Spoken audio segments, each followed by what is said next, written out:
वालेकुम भली कार कयूं था सभ रंग जे सोणे अंगण ते ऐं आवाज़ एॾा मूंखे कन में कोन पियो अचे। सो कीअं आहियो तव्हां? ख़ुशि आहियो? ठीकु आहियो? चाक चङा भला? मूंखे पक आहे तव्हां बिल्कुलु ठीकु ठाक हूंदो, ख़ुशि हूंदो। उमेद रखां थी इहा रब जी ज़ात खां त हर पासे ख़ुशी हूंदी, अमन हूंदो, प्यार हूंदो। हा तोड़े जो हालतूं थोड़ी ॾुखियूं आहिनि, भर पासे में ॻणती ॾुख वारी बि हालत आहे, पर पंहिंजे पारां कोशिशि हर को कंदो हूंदो त सभु ठीकु हुजे, हर पासे ख़ुशी ख़ुशी हुजे। तव्हां खां जेतिरो थी सघे ख़ुशियूं विरहायो, ॾुख जेके आहिनि से उहे वंडियो, त जीअं तव्हांखे हिकिड़ो सुकून मिले। स्क्रीन ते थोरी देरि में नंबर अची वेंदो, तव्हांखे मां उहो शेयर कयां थी, वंडियां थी, त कॉल कयो। टीवी जो आवाज़ु ज़रूरु बंदि कजो। 99231098 99231098 इन ते कॉल कजो ऐं टीवीअ जो आवाज़ु बंदि रखिजो त जीअं हिक ॿिए खे ॿुधी सघूं। अॼु ॾाढा प्यारा महिमान आहिनि। हर भेरे असांजे अंगण ते सुहिणा सुहिणा गुल हूंदा आहिनि जंहिंजी ख़ुशबू हूंदी आहे जेका असांखे मुअतर कंदी आहे, हुबकार थी वेंदी आहे। हर भेरे असां वटि अहिड़ा सुहिणा महिमान ईंदा आहिनि, पंहिंजे पंहिंजे शोबे में एक्सपर्ट हूंदा आहिनि, माहिर हूंदा आहिनि। उन्हनि सां कचहरी कंदा आहियूं, कॾहिं उर्दू ॻाल्हाईंदड़ हूंदा आहिनि, कॾहिं पंजाबी ॻाल्हाईंदड़ हूंदा आहिनि, कॾहिं सिंधी ॻाल्हाईंदा। मूंखे सभु ॿोलियूं त कोन ईंदियूं आहिनि, पर मां कोशिशि कंदी आहियां त मां हिसो विझां। अॼु पहिरीं जेका असांजी, छो त नौजवान जेके असांजी छोकिरियूं आहिनि, कंहिं बि फील्ड में मां ॾिसंदी आहियां न, मूंखे लॻंदो आहे त इहा मां आहियां। इहो मां हर भेरे चवंदी आहियां, दिलि वॾी थी वेंदी आहे, मां ख़ुशि थींदी आहियां ऐं दिलि चवंदी आहे त इहे अॻिते वधनि। सो अॼु असांजी जेका न्याणी आहे, भेण दोस्त, ॻाईंदी बि सुठो आहे, OST बि कंदी आहे ऐं उन खां पोइ जेको आहे साढे नाल लाहौर ऐं कराची ते, ठीकु आहे, 5-6 साल खां उहो बि कयो अथसि, मतिलबु होस्ट बि आहे। होस्ट जे अॻियां होस्ट जॾहिं वेंदी आहे, होस्ट ऐं होस्ट ॿई ॾाढियूं परेशान थींदियूं आहिनि, त होस्ट खां छा पुछंदी। इहो बि टास्क आहे, ठीकु आहे, परे खां खिले पई ऐं कैमरा हुन ॾे कान वेंदी, मूं ते हूंदी। सो पर MBA मार्केटिंग बि कई अथसि ऐं टीचर बि उन्हनि खे चई सघूं था, मोटिवेशनल स्पीकर बि उहा आहे। हाणे उहो छा नाहे, इहे वॾियूं ॻाल्हियूं आहिनि। हाणे उहो जेका नाहे न, उहो उन खां पुछंदासीं। एनी ज़ैदी सां गॾु, अस्सलाम वालेकुम। वालेकुम अस्सलाम रहमतुल्लाहि व बरकातहू। बिल्कुल ठीक हूँ, और यहाँ के जो नींद आ रही थी ना, वो दोबारा से जगा दिया, जगा दिया ना। वो तुम पहले ही से चिलो, माशाल्लाह से लग ही नहीं रहा कि सुबह से तुम जो है वो जाग रही हो, आराम नहीं किया। इतने प्रोग्राम्स किए तो माशाल्लाह, अल्लाह तुम्हें और मजीद तरक्की देगा। हम सब की दुआएं तुम्हारे साथ हैं, क्योंकि वो चीज़ है जो तुम्हें उड़ान भराएगी, वो है। ठीक है। ॿी जेका शख़्सियत असां सां गॾु आहे, असां जॾहिं सहाफ़त जी ॻाल्हि कंदा आहियूं, इहो हिकिड़ो अहिड़ो शोबो आहे जेको ॾुखियो बि आहे, ॾिंघो बि आहे, ख़तरनाक बि आहे, पर जंहिं वटि कलम जी सघ हूंदी आहे, उहे आवाम जो आवाज़ बणिजंदा आहिनि। पर अॼोके वक़्त में जेका सहाफ़त हली रही आहे, उते कुझु क्वेश्चन मार्क बि थींदा आहिनि, पर जेके ईमानदारी सां पंहिंजो वक़्तु पूरो करे आया ऐं कनि पिया, उहे असां लाइ मान वारा ऐं मोतबर हूंदा आहिनि, जिन शानदार नमूने सां पंहिंजो वक़्तु गुज़ारियो ऐं कंहिं बि ॻाल्हि खे मुंहुं ॾियण खां इनकार न कयो। तोड़े जो उन्हनि खे ॾाढा रिस्क ज़िंदगी में मिलिया। सो सीनियर सहाफ़ी असां सां गॾु आहिनि, मुख़्तलिफ़ अख़बारूं उन्हनि संभालियूं आहिनि। हिन वक़्तु बि हिकिड़ी अख़बार हू संभाले रहिया आहिनि, हिकिड़े चैनल सां जुड़ियल आहिनि। अलाए छा छा न उन्हनि ज़िंदगी में माशाल्लाह सहाफ़त में कयो आहे, अलाए कहिड़नि कहिड़नि माण्हुनि खे उन्हनि ललकारियो आहे त तूं बाबा केरु आहीं, कॾहिं डपु न थियो अथनि। इहा हिकिड़ी वॾी ॻाल्हि आहे, छो त हिन फील्ड में, हर फील्ड में रिस्क हूंदो आहे, हिन में सवायो हूंदो आहे। साईं ख़ुर्शीद अब्बासी असां सां गॾु आहिनि। अस्सलाम वालेकुम सर। जी वालेकुम भली कार कयूं था। Thank U. कीअं आहियो? ख़ुशि आहियो? अल्लाह जी महिरबानी। सर अॼु थींदियूं ॾाढियूं सुठियूं कचहरियूं। जी जी बिल्कुलु। छो त इनी बि गॾु आहे न, त कचहरी में अञा वधीक 4 चंड लॻी वेंदा, रंग भरिजी वियो आहे। रंग भरिजी वियो आहे। ऐं सेट तव्हां ॾिसंदा हूंदो, ज़ुल्फ़कार संजराणी ऐं टीम जेका असांजी आहे समूरी, OB में, MCR में, ऐं जेका बि माना सेट डिज़ाइनर, एॾो सुहिणो हिकिड़ो सेट सभु रंग जो, जंहिंमें महसूसु थिए पियो त सभु रंग, ऑल कलर्स, सभई रंग आहिनि, हर रंग तव्हांखे मिलंदो ऐं उनजी वरी ख़ुशबू महसूसु कंदासीं। छो त एनी जेका आहे सो बेसिकली पंजाबी आहे। नहीं, मैं उर्दू स्पीकिंग हूँ, लेकिन मुझे ये लगता है कि सारी प्रोविंस हमारे हैं, हम पाकिस्तानी हैं, हम सब एक ही हैं। चाहे वो पंजाबी हो, चाहे वो सिंधी हो, चाहे वो उर्दू हो, चाहे वो पश्तो हो, हम सब एक हैं। क्या बात है। अच्छा, आप कहाँ खोली, पैदा कहाँ पर हुई? पैदा मैं गाँव नहीं, कराची नहीं, मैं गाँव की नहीं हूँ। मैं नहीं, गाँव को बहुत अच्छा समझती हूँ। हाँ, मुझे बहुत शौक है पैदा कराची में। मैं कराची में पैदा हूँ। जबरदस्त। एजुकेशन वगैरह सारी एजुकेशन मैंने सब यहीं से कंप्लीट की। मैंने MBA अपना कंप्लीट किया, बिजनेस एडमिनिस्ट्रेशन में, मार्केटिंग में मैंने मास्टर्स कंप्लीट किया माशाल्लाह। जबरदस्त। बचपन में क्या शौक थे? व्हेन आई वाज 7 और तो आई स्टार्टेड माय कलाम, नातें, मनकबतें। तो उस वक्त से स्कूल लेवल से शौक था। फिर कॉलेज लेवल पे बड़ा लोगों ने, टीचर्स ने प्रमोट किया। फिर एक दफ़ा आर्ट काउंसिल ऑफ पाकिस्तान में मुझे उस वक्त पहला जब चेक मिला तो मुझे पता चला ये जो मेरा शौक है इसके बस मुझे पैसे भी मिलते हैं। हाँ। तो I was too much happy at that time, और मुझे इतनी खुशी थी, वो मैंने अभी भी संभाल के रखा। कितने का था वो? 5000 का। ओह, तो वो मेरे लिए 5000 5 लाख 5-10 लाख के बराबर थे, क्योंकि पहली बार था Precious ना, थे। पहली बार था ना। और वो बहुत बहुत प्रेशियस था। वो एक ही गाना था और एक हमारे गुलाम अब्बास साहब के सामने परफॉर्म करना था, और उन्होंने उसको अप्रिशिएट किया एंड मीन्स अ लॉट। मेरे लिए बहुत ही इम्पोर्टेंट था। ऑनर की तो बात है। उसके बाद उन्होंने दुआ भी दी कि बहुत आगे तक काम करो, और इन देखे माशाल्लाह काम किए चली जा रही हूँ कि, और आप सब लोगों का प्यार देखती हूँ, तो वो एनर्जी आपको होता है। नींद के बावजूद, नींद की वजह से आपके गले पे बड़ा असर होता है। हाँ, कि दुख रहा होता है। मॉर्निंग में भी शोज कर रही हूँ, वैसे भी रिकॉर्डिंग्स भी कर हमने रही भी हूँ। तंग किया बड़ा। और सुनाओ जरा, थोड़ा सा और कुछ सुनाओ। और सुनाओ। बार बार हमने यही काम किया है, जब से बेचारी बैठी हुई हमने चुप होने नहीं दिया। सुनाओ। हाँ। और सुनाओ और सुनाओ। हाँ, और ये भी इतनी अच्छी है, प्यारी है, थकावट के बावजूद बेचारी सुनाती गई, इनकार नहीं किया। ये तुम्हारा कमाल है, मोहब्बत में। ये तुम्हारा कमाल है। हाँ, मोहब्बत में, वरना हम पैसे लेते हैं। कोई बात नहीं, आपसे वसूल कर लूंगी। हम दे भी देंगे भाई, क्योंकि सबसे लेके हाँ, फिर तुम्हें दे दूंगी। बिल्कुल सही। ठीक ये है। ज्यादा अच्छा, बचपन में शरारतें कौन सी करती थी? बेसिक शरारतें, सच्ची वाली। सच्ची वाली बताना। वैसे तो इतनी शरारती बच्ची थी नहीं, लेकिन ऐसा तो कुछ नहीं में हो तो सकता। घुन्ने शरारती। अच्छा अच्छा। वो घुन्ने, मैं ना घुन्नी वाली शरारती थी। हाँ। मेरी जो दादी थी ना, हाँ। उनको कहती थी बेटा चीकू खाना है, मैं जाके आलू पकड़ा देती थी और भाग जाती थी। वो देखने में आपको पता है पोटैटो जो है वो चीकू की शक्ल में लगता है, तो कहती थी अरे मुंह में कर डाला। एक तो बेचारों की दांत भी नहीं थे। हाँ। अम्मी ने कहा जाके उनको ना नरम सा चीकू दे दो। मैं कहा मैं दूंगी। भाग के जाके आलू पकड़ा दिया छोटा सा। ये मस्ती की। बाहर जाके लोगों की बेल बजाई और जल्दी से जब कहते कौन, गर्मी में बेचारे सो के उठ के आ रहे। आई एम सॉरी, मैं कन्फेस करती हूँ, लेकिन मैंने प्यार में किया था, मस्ती में किया था। चलो, ये मस्ती आप भी करती रहो, क्योंकि अब जो दरवाजा बजाओगी ना, वहाँ तुम्हारे लिए ऑफर्स होंगी। अब ये मस्तियाँ अब वाकई ऐसा हो गया, लोग तस्वीरें कहते हैं जरा हमारे साथ एक, क्योंकि आप जानबूझ के बजाना और बजा के भागना नहीं, खड़े रहना, और वहां से तुम्हें ऑफर मिलेगा। हो सकता है तुम्हारे घर की घंटी बजे कि जी ये ऑफर है आपके लिए। इंशाल्लाह आते हैं तुम्हारी तरफ। सर माशाल्लाह तव्हांजी ज़िंदगी ॾाढी ॾुखियाईनि में गुज़री आहे। सहाफ़त ज़ाहिरा अणांगो पेचरो आहे हिकिड़ो, जंहिंमें तव्हांजी ज़िंदगी जा सभु रहिया। पर पहिरियों त मूंखे नंढपण जूं ॻाल्हियूं कुझु ॿुधायो, स्कूल जूं। कहिड़ियूं हरकतूं कंदा हो, हरकती हुयो? ज़ाहिर आहे हर को माठीणा त कोन हूंदो? हैं? माठीणा त कोन न हूंदो? न हरकत त लाज़मी आहे। ये हरकतूं हिते फसायूं आहे, पता हरकतुनि फासायो आहे। सहाफ़त में हरकतूं वठी आयूं। ज़ाहिर आहे इन क़िस्म जी शयूं हुयूं न। ॾिसो मां हमेशह चवंदो आहियां त हर माण्हू साफ़ ई नथो थी सघे।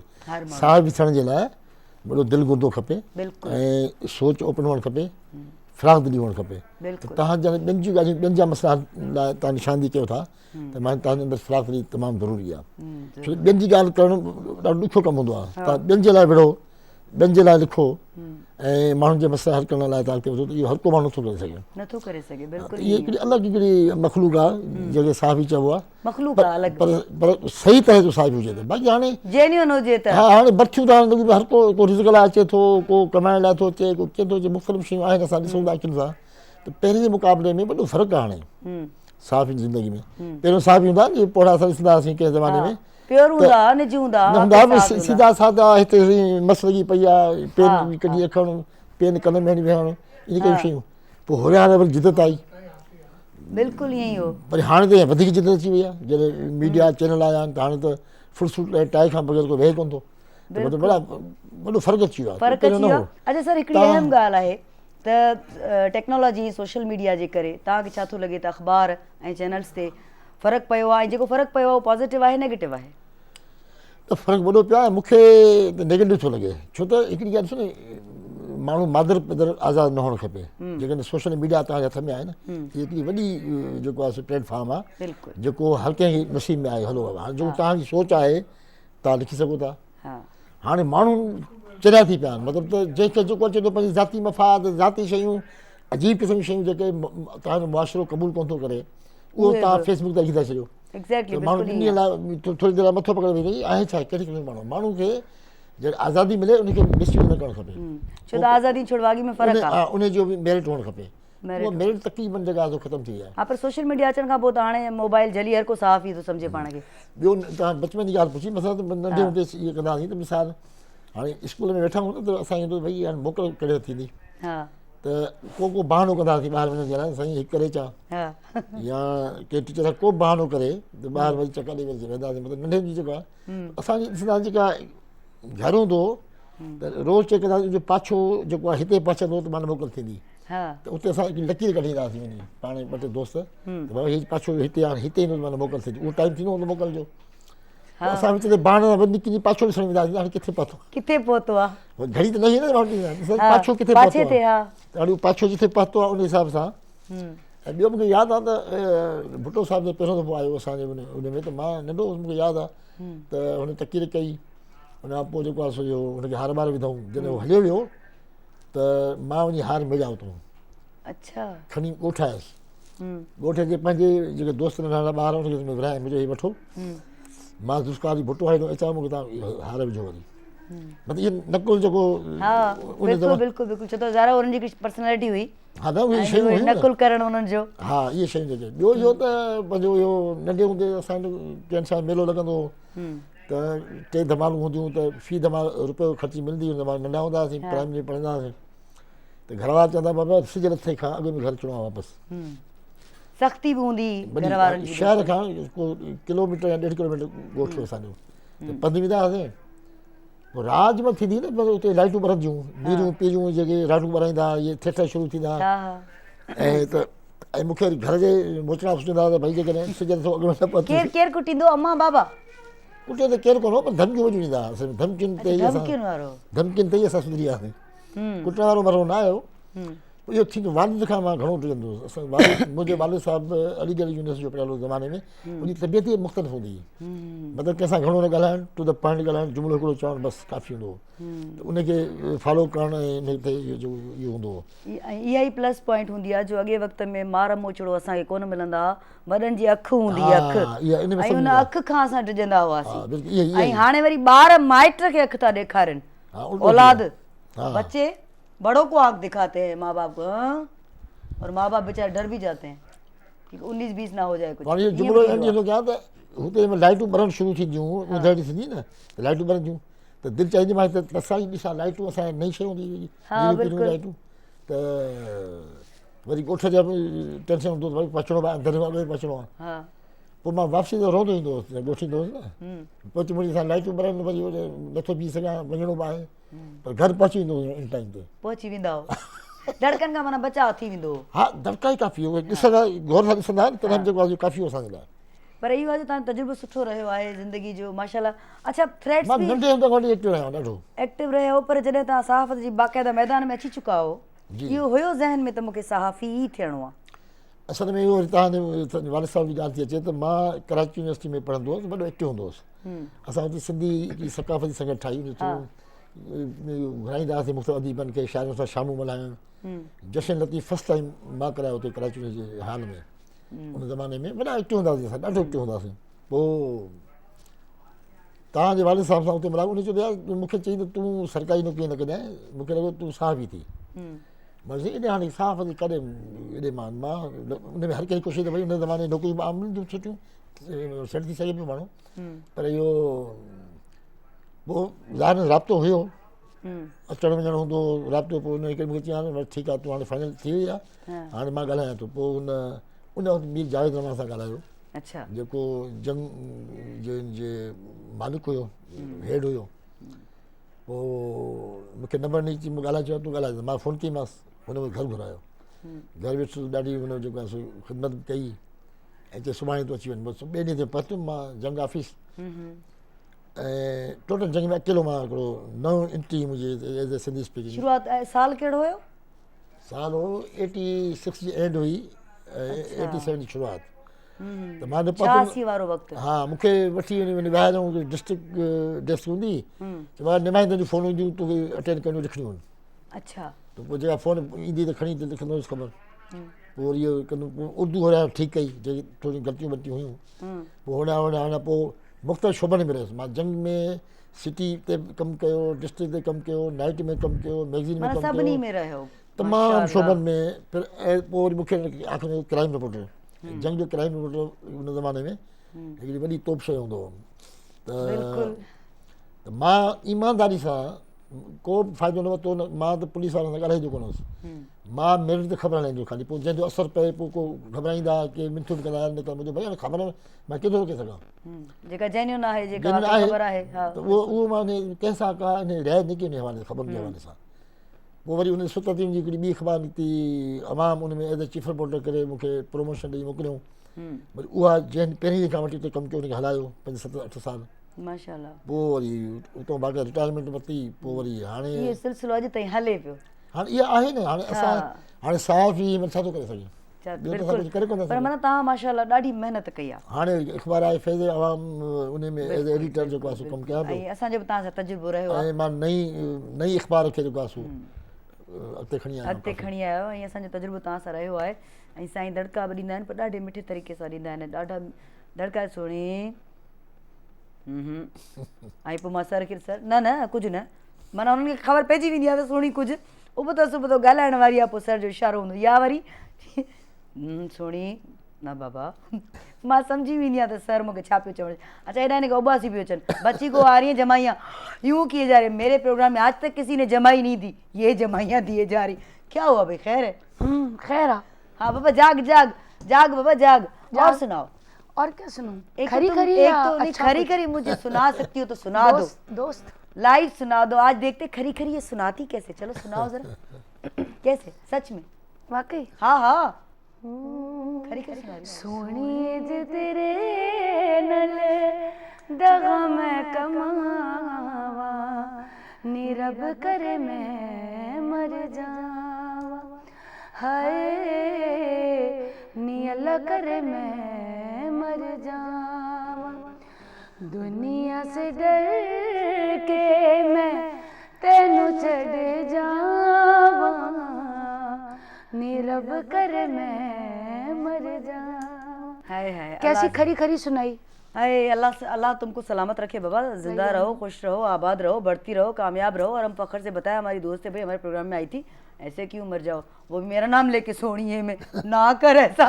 जब भी तो डेडिकेट किया, नहीं तो डेडिकेट किया तो तुम्हें कुछ भी हो जाए तो कल को कहेंगे तुम्हें कह रही थी। अगर दगा करूंगी तो वफा करूंगी। लोग उल्टा समझते हैं, आपको पता होना चाहिए, सीधा कब समझते हैं। अच्छा माशाल्लाह, इतनी उम्र भी नहीं है, इतनी बड़ी भी नहीं उम्र की, लेकिन थोड़े से वक्त में माशाल्लाह बहुत ज़बरदस्त काम किया है तुमने। मोटिवेशनल स्पीकर भी हो, तो कम्युनिटी में भी जाती हो, गांव देहात में, तो मोटिवेशनल स्पीकर जो होता है किसी खास सब्जेक्ट पे जाकर ना सेशंस देता है। तुम कौन सी चीज़ों पर जाकर सेशंस देती हो? मुझे लगता है कि अभी अगर हम बात करते हैं न्यूट्रल के, मतलब यूनिसेक्स, मेल फीमेल हर जेंडर के लिए, तो उसमें ये अवेयरनेस पैदा करना कि एक तो आजकल लोग एंजाइटी डिप्रेशन में सबसे पहले चले जाते हैं। इवन अगर मैं अपनी भी बात करूंगी कि थोड़ी सी कोई भी प्रॉब्लम आई, उसको फेस करना आना चाहिए, मतलब इंसान उसको फेस करे और कोशिश करे उसका सोल्यूशन उसको फिगर आउट करे। कि हम कहाँ कहाँ जाके इसको सेट। देखिए, हर बंदा ज़रूरी नहीं कि बहुत ज़्यादा पैसे होंगे या बहुत अच्छी हमारे पास गाड़ी होगी, कुछ ना भी हो, लेकिन उन छोटी छोटी चीज़ों में खुशियाँ तलाश करें। कुछ ना करें, आप अपने लिए अच्छी सी चाय बनाएं, नॉट अ बिग डील। अपने लिए 1-2 बिस्किट्स रख लें, बिस्किट्स की भी अगर हैसियत नहीं, एक बात है, इतनी तो हो सबकी होती है। आपने पराठा बना लिया अपने लिए, मतलब अपने आप को ट्रीट करें। आप अपने आप को क्वीन या प्रिंस समझें। तो जब आप अपने आप को वैल्यू देना शुरू करेंगे ना, तो डेफिनेटली आप दूसरों को भी वैल्यू करेंगे। बिल्कुल ऐसा ही। तो और एक ये चीज़ है, मुझे लगता है कि लोगों में ये self awareness, this is very important. और बाकी तो सेकेंडरी चीज़ें आ जाती हैं कि अगर हम बच्चों की बात करते हैं, अगर हम इस टॉपिक पे आते हैं, वो एक बहुत लंबी डिबेट है, ठीक है। अगर हम फीमेल्स के बहुत सारे इश्यूज़ हैं, हार्मोन्स के, डॉक्टर्स के, अगर हम उस पर आ जाते हैं, वो बिल्कुल एग्जैक्टली ये नहीं कि हम गायनी के या हार्मोन्स के इश्यूज़ को हम ये कहते हैं। कुछ लोग एंजाइटी डिप्रेशन में इसलिए भी चले जाते हैं क्योंकि कहते हैं बॉडी शेमिंग, कोई बहुत मोटा हो गया, तुम तो बहुत मोटी लग रही हो, तुम तो बहुत अगली लग रही हो, ये लग रहे हो, उसके सामने वो शो नहीं भी करे, उसको ना एंजाइटी होनी शुरू हो जाती है, मैं कम खाऊं, उसकी वजह से वो बीमार पड़ जाता है या पड़ जाती है। तो प्लीज़ बॉडी शेमिंग को ख़त्म कीजिए। इस प्लेटफॉर्म के थ्रू मैं ये बात कहूँगी, लेग पुलिंग ना करें। लेग पुलिंग से मतलब कभी भी अपने सराउंडिंग में पॉजिटिविटी फैलाएं। बाखुदा ये मैं सिर्फ pretending, I am not pretending कि मैं सिर्फ यहाँ पर अच्छी अच्छी बातें कर रही हूँ। हम सब में अच्छाइयाँ बुराइयाँ, 5 fingers आर नॉट इक्वल। कोशिश करें अपने सराउंडिंग में पॉजिटिविटी फैलाएं। अब देखें, आप जैसे आप फिंगर आउट करें, किसी को एक उंगली दिखा रहे हैं, कितनी सारी आपकी तरफ है। तो यू शुड फोकस योरसेल्फ। कोशिश करें कि अपनी गलतियों को सच करें। ये नहीं, जो भी जो कर रहा है कोई बात नहीं, करने दीजिए, लेट देम डू, उन लोगों को करने दीजिए और पॉजिटिविटी जो है वो रहे। बहुत सारी चीज़ें ऐसा ही है। बिल्कुल, ये तो इतनी वास्ट फील्ड है कि मोटिवेशन एजुकेशन की भी हो सकती है, पेरेंटिंग की भी हो सकती है। आपने कहा आजकल बच्चे आंखें दिखाते हैं, हाँ।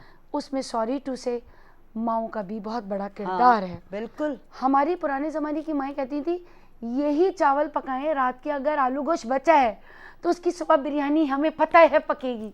बिल्कुल ऐसा ही होता था, है ना। बच्चे कहेंगे हम तो ये नहीं खा रहे, हम तो बिरयानी खाएंगे या बाहर से पिज़्ज़ा खाएंगे या बर्गर खाएंगे।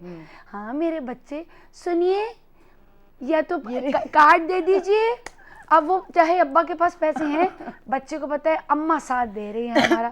तो प्लीज़ खुदारा, मैं ये नहीं कहती अपने बच्चों को जो है बिल्कुल कुछ ना खिलाएं, उनको हेल्दी खिलाएं। जंक फूड से अवॉइड कीजिए और उन्हें ये बताइए, चाहे आपके पास बहुत है या आपके पास लिमिटेड है, उनको हर चीज़ में अवेयर करें। जब भी तो बच्चे इतनी बदतमीज़ हो गए। हम अपने दौर में बदतमीज़ बच्चे क्यों नहीं थे? आज हमारी मजाल नहीं कि हम अपनी अम्मा के सामने, अपने बच्चों के सामने, वो कहते हैं इतनी अम्मा इतना डांट देती हैं, आप कैसे जवाब नहीं देती? वो हमारी रिस्पेक्ट थी ये कि this is very important. Exactly, this is actually parenting. ये होती है पेरेंटिंग कि आप अपने बच्चों को पहले आप सब कुछ प्रोवाइड कर देते हैं, बेटा रोना नहीं, ये मोबाइल ले लीजिए और खेलें और जाएं, अल्लाह हाफिज। बाद में क्या कहते हैं? हाँ, बच्चा तो हमारा 24 घंटे मोबाइल पे लगे रहते। आप उनको रोल मॉडल बन के दिखाइए। आप उनको रोल मॉडल बन के दिखाइए। आप कहें कि देखें मैं नमाज भी पढ़ता हूँ या पढ़ती हूँ, फादर के लिए भी, मदर के लिए भी, सबके लिए। जब हम देखिए, कहते हैं ना action speaks louder than words. जो आपके एक्शंस होते हैं ना, वो अल्फाज से ज्यादा। आप बार बार बच्चे को कहें बैठ जाओ, वजू करो, नमाज पढ़ो, बच्चा कहेगा कितना अनॉय करती है हमारी अम्मा या अब्बा। उसको ये बोलो ही नहीं, करके दिखाओ, करके दिखाओ, जैसे हमारे नबी करते थे। बेशक बेशक, फोर्स नहीं करते थे। वो कोई वजू कर रहे थे, कोई साहबी, तो वो गलत कर रहे थे, तो हमारे नबी पाक ने उन्हें कहा नहीं कि आप वजू जो है वो गलत तरीके से कर रहे हैं। उन्होंने 3 बार खुद से वजू खुद से किया, उनको दिखाने के लिए। उनको कहा कुछ भी नहीं। तो मतलब ये होता है तरीक़ेकार कि किसी को फोर्स नहीं करना। अच्छा, इतना बोलती है मूंखे लगे थो त हीअ छो त हेॾा जीआर भाउ बि ॾिसेसि पियो त हीअ अदाकारा बि थी सघे थी, कमाल जी अदाकारा बि थी सघे थी। जीआर भाउ, हाँ, एक्टिंग बि ज़बरदस्ती करे, फनकारा त आहे ई, असां ॿुधोसीं हींअर, पहिरें बि ॿुधोसीं।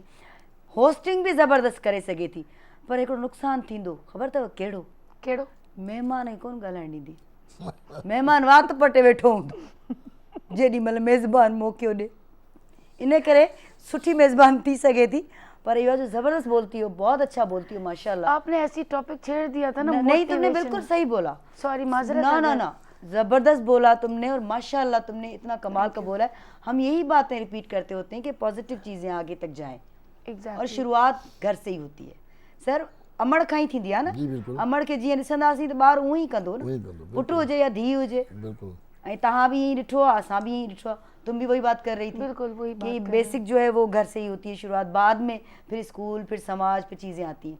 एग्जैक्टली। लेकिन जब बच्चा घर से जिस शेप में बन के निकलता है ना, वो चीज़ कभी नहीं जाती। बिल्कुल, जैसे अभी आपने कहा कि बच्चे आँख दिखाते हैं आजकल के, उसमें भी हमारा ही कहीं ना कहीं कसूर होता है। एग्जैक्टली, बिल्कुल यही बात मैं करती हूँ। सर, तव्हां माशाल्लाह जेतिरनि बि अख़बारुनि में, चैनल्स में कमु कयो, टीवी ते मुख़्तलिफ़ चैनल्स तव्हां करंट अफेयर्स जा प्रोग्राम्स कया आहिनि ॾाढा, उन्हनि में तव्हांखे थ्रेट्स मिलिया ॾाढा, उन्हनि में तव्हांखे सरेंडर करण लाइ चयो वियो त वेह माठ करे घर, तव्हां हथियार कोन फिटा कया। जी बिल्कुलु। तव्हां माना उहो असांखे थोरा कुझु वाक़िया कुझु शेयर कयो, नाला भली न खणिजो, पर कुझु अहिड़ियूं पॉइंट्स शेयर कयो त कीअं माना घर वारनि बि तव्हांखे पोइ मना कयो, थोरा छॾे ॾा थ्रेट्स अथई। मूंखे तमामु घणा थ्रेट मिलिया, मूंखे धमकिया में ख़त मिलिया, मुंहिंजे घर ते पुलिस पिकल लॻी रही 2-3 महीननि ताईं। मां घर चेंज कया 2-टे दफ़ा। ऐं हिकु दफ़ो असांजो दोस्त आहे रऊफ़ सासुरी, उहो रहंदो मुंहिंजे घर पहुतो त बेल नी त मां दर खोलियो, तूं हिते बीठो मां त तुंहिंजो लाश ॾिसी पियो अचां हा दीपा चौरंगी ते त मां भेंदो आहियां तुंहिंजे घरवारी जी इतला ॾियण जे लाइ अरे इहो तूं चवंदो बसि कंहिंजो लाश ॾिसी आयो ॿुधायो मुंहिंजे लाइ ॿुधायो त मालिक शइ अथनि मुंहिंजो लाश हुते पियो आहे मां ॾिसी शिकिल मिले बि मूंसां ॻाल्हाईंदो आहे थोरो रहंदो पियो पतो पोइ मां चयो मां त ज़िंदा वेठो आहियां सो असांजी जुनूनियत वॾी हूंदी हुन ज़माने में न असां स्पाट मां पहुची जीअं मुंहिंजी आदत हूंदी त जिते हिते शहर में वॾी किलिंग थींदी हुई 5 ॾह ॾह माण्हू एट ए टाइम मरंदा हुआ बिल्कुलु त असां राति जो सन्नाटे में इहे सॼा कम थींदा राति जो हा किलिंग जा त मूंखे यादि आहे हिकिड़ो दफ़ो 15 माण्हू हुआ गुलबर्ग में त मूंखे ऑफिस मां फ़ोन आई त भई फलां जॻह ते ही 15 लाश पिया आहिनि मां राति जो 3:30 बजे घर निकितुमि गाॾी का आहे उहो एड्रेस पहुची वञी पहुतुमि हुते हिकिड़ी 4 दीवारी कुंड ते नंढो कमिरो ठहियलु उन में 15 लाशूं पियूं पर मां हुते पहुतुमि अंदरि वञणु चाहियां पियो त उते एतिरो रतु 15 माण्हुनि जो जमा थी चुको हो जो मुंहिंजो पेर न पियो थी सघे अंदरि मां चयो अंदरि वञा कीअं ऐं सन्नाटो बिल्कुलु ऊंद पुलिस खां पहिरियों पहुची वियुसि मां ऐं पोइ मां भॼी टपो ॾेई जो रतु क्रॉस कयुमि अंदरि ॾिस त जेको आहे सो इहो कमिरो नंढो उते 15 लाशूं पियूं उन में मोबाइल सिस्टम न हो न त तस्वीरूं न ठाहे सघंदा हुआसीं बराबरि पोइ मां बीठो पोइ मूंखां अधु कलाक खां पोइ पुलिस पहुती मतिलबु इन खे हिकिड़े घणा वाकिया तमामु घणा वाकिया आहिनि जंहिंमें पर असां माना तव्हां हारायो कोन हरायो न असां पंहिंजे हिसाब सां हलियासीं न कॾहिं डुगासीं न कंहिं हिकिड़ो तय करे छॾियो ज़हन में त भई ठीकु आहे हिकिड़ी आदत में आदत शामिल हूंदी आहे माण्हू जी घणे हा माण्हू बिल्कुलु पर इहो मूंखे ॿुधायो त जॾहिं जेका बि माना शोबो हूंदो आहे जीअं एनी जो शोबो आहे उनमें घर वारनि खे घटि वक़्तु ॾेई सघिबो आहे ईअं ई तव्हांजे शोबे में त माना